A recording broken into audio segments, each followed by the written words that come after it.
ओम ज्ञानतिमिरन्दस्य ज्ञानाञ्जनशलाखया चक्षुरुन्मीलितं येन तस्मै श्रीगुरुवे नमः। नमो ओं विष्णुपदाय कृष्णप्रेष्ठाय भूतले श्रीमते भक्तिवेदान्तस्वामिन् इति नामिने। नमस्ते सरस्वती देवे गौरवाणी प्रचारिणे निर्विशेष शून्यवादी पाश्चात्य देशतारिणे। जय श्री कृष्ण चैतन्य प्रभु नित्यानंद श्री अद्वैत गदाधर श्रीवासदि गौर भक्तवृंद। हरे कृष्णा कृष्ण कृष्णा हरे हरे, हरे राम राम राम हरे हरे। हरे कृष्णा। पिछली कथा में हम चर्चा कर रहे थे कि जड़ा भरत जी महाराज रघुगुण से कहते हैं कि जिस प्रकार से जंगल में कई बार ये यात्री शेर के दहाड़ने से डर जाता है, क्योंकि शेर प्रतीक है मृत्यु का, भय का। मतलब जिस भौतिक संसार में जब जीव को ये ज्ञात हो जाता है कि अब मेरी मृत्यु करीब है, तो उस समय जैसे जंगल में ये यात्री क्या करता है, 3 प्रकार के जानवरों का आश्रय ग्रहण करता है शेर से बचने के लिए। उन्होंने ये उदाहरण बताया था। 3 कौन से जानवर हैं? सारस, बगुला, क्रोंच जिसे कहते हैं, और बाज पक्षी। अब भला इस प्रकार के जानवरों का आश्रय ग्रहण करने से क्या व्यक्ति शेर से बच सकता है? इसी प्रकार से शुकदेव गोस्वामी जी ने यह समझाया था कि भौतिक संसार में जब व्यक्ति को यह समझ में आ जाता है कि भाई ये संसार तो अनित्य है, अनेक कष्ट भोग रहा हूँ, मेरी मृत्यु करीब है, ये समझने के बाद वो आध्यात्मिकता की तरफ प्रयास तो जरूर करता है, लेकिन ऐसे लोगों का आश्रय ग्रहण करता है जो सारस, बगुले और बाज की भांति मात्र हैं। मतलब जो हमें इस भौतिक संसार से परे नहीं ले जा सकते हैं, जो केवल अनेकों प्रकार के छल के कारण आध्यात्मिकता में अपना अस्तित्व बनाए हुए हैं। आगे वो कहते हैं, जड़ा भरत जी कहते हैं, कई बार इन जिनका उन्होंने ये आश्रय ग्रहण किया है जीव ने आध्यात्मिकता में प्रगति करने के लिए, जब उनसे वो असंतुष्ट हो जाता है तो कई बार उनका संग छोड़ करके वो व्यक्ति जो है असली भक्तों के पास में आ सकता है, उनके पास जाता है और वहां पर आध्यात्मिकता में प्रगति करना चाहता है। लेकिन क्योंकि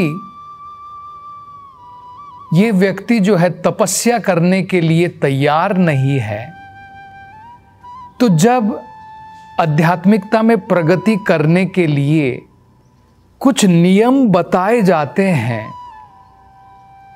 तो वो उनका पालन नहीं कर पाता है।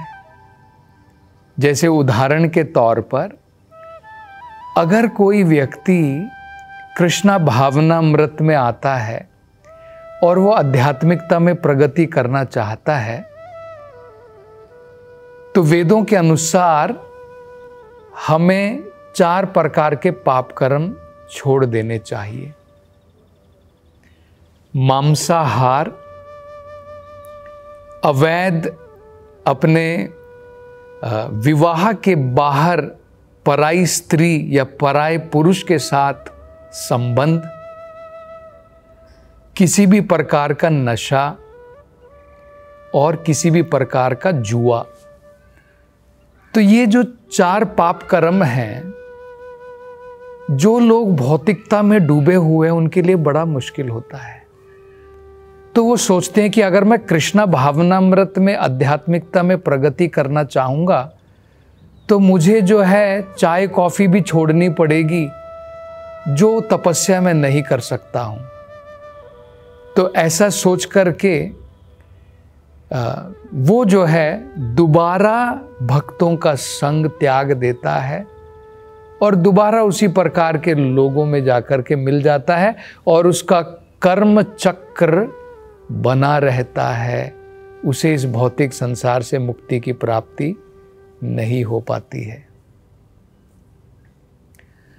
और आगे जड़ा भरत जी कहते हैं, हे महाराज, आप भी उसी प्रकार के व्यक्तियों में से हैं जो भोग में, विलास में, इंद्रिय तृप्ति में जिनकी रति है, जिनकी आसक्ति है। और जब तक आप ये भोग वासनाओं की जो आपकी अट्रैक्शन है, जो आपका आकर्षण है, उसको नहीं छोड़ देते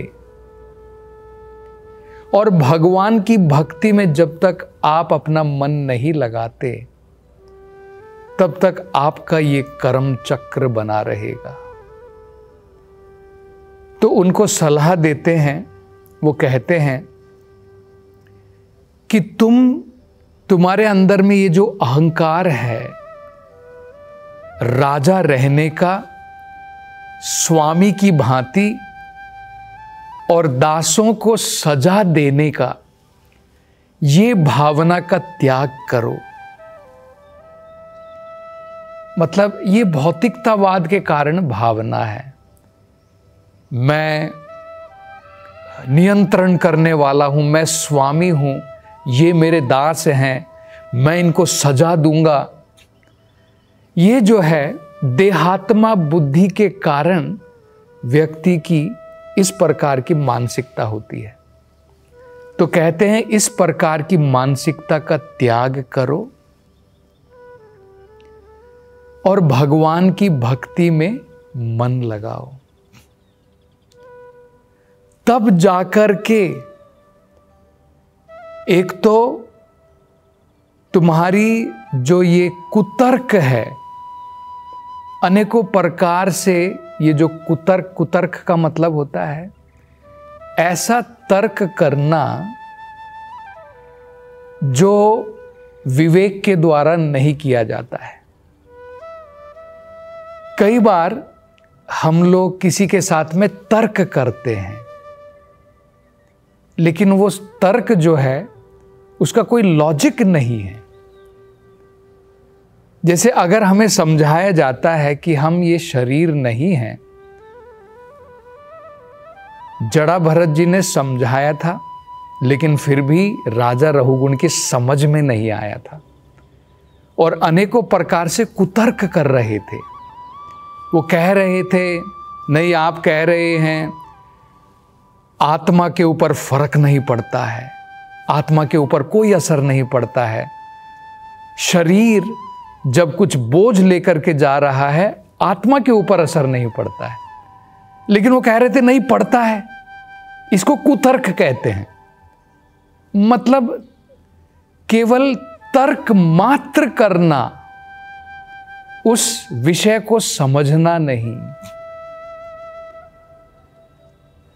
तो कहते हैं कि अगर तुम उस प्रकार के कुतर्क को छोड़ करके, अपनी आसक्तियों को छोड़ करके, और ये जो अहंकार है राजा का, उसको छोड़ करके अगर तुम ज्ञान की तलवार लेते हो, तब जाकर के ये आसक्तियों के बंधन को तुम भेद पाओगे।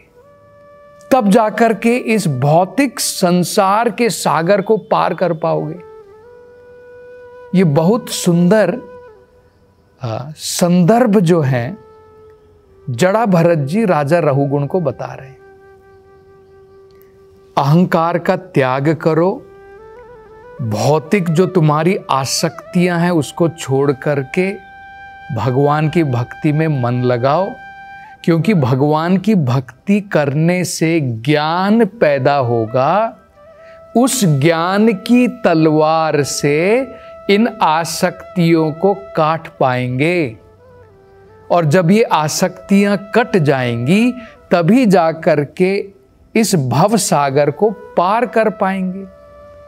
जब तक संसार में बंधे हैं अज्ञानता के कारण, भौतिक आसक्तियों के कारण, तब तक इस संसार को पार नहीं कर पाएंगे। तो ये बड़े महत्वपूर्ण वचन जो हैं राजा रहुगुण को सुनाते हैं जड़ा भरत जी। ये सुनने के बाद में जड़ा भरत जो है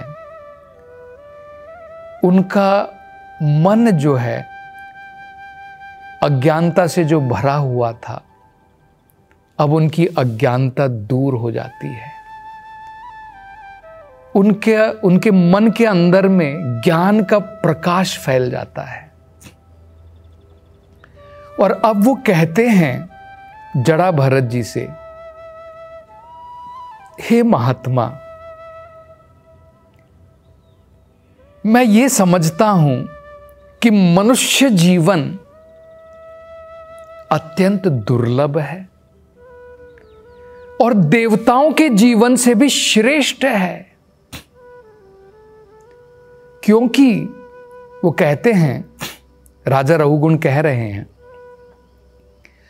देवताओं में अगर हम देवताओं की ऊंची पदवी प्राप्त भी कर लेते हैं तो वहां पर जो भी भोग विलास की वस्तुएं हैं उसमें व्यक्ति इतना खो जाता है कि वहां पर भगवान के महान भक्तों का संग नहीं करता है।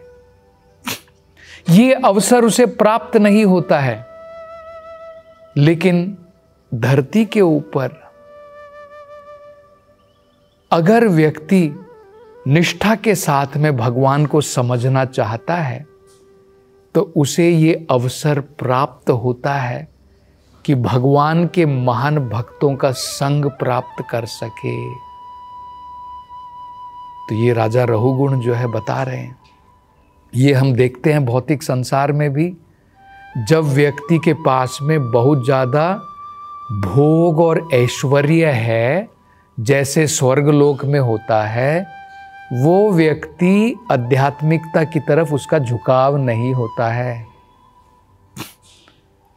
जो भी व्यक्ति ऐश्वर्य भोग विलास के पीछे पागल है, ऐसा व्यक्ति आध्यात्मिकता की तरफ नहीं जाता है।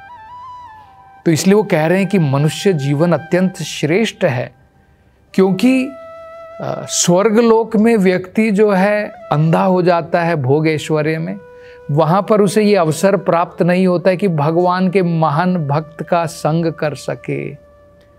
और आगे कहते हैं कि मुझे अब ये ज्ञात हो गया है आपका संग करने से कि आप जैसे महान भक्तों का अगर कोई व्यक्ति क्षण भर भी संग करता है, आपके चरण के रज की धूली अगर अपने सर के ऊपर लगाता है, उसे ये प्राप्त होती है, तो व्यक्ति का इस भौतिक संसार से भव बंधन छूट जाता है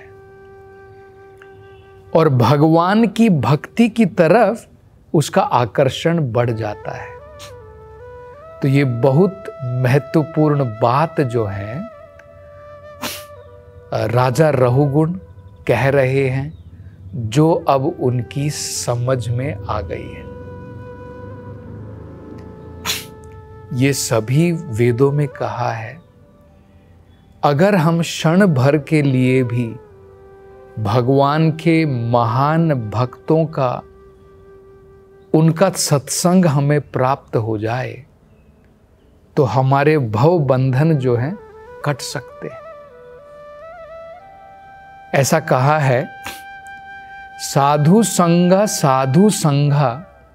सर्व शास्त्र कोय, लव मात्र साधु संघा सर्व सिद्धि होए।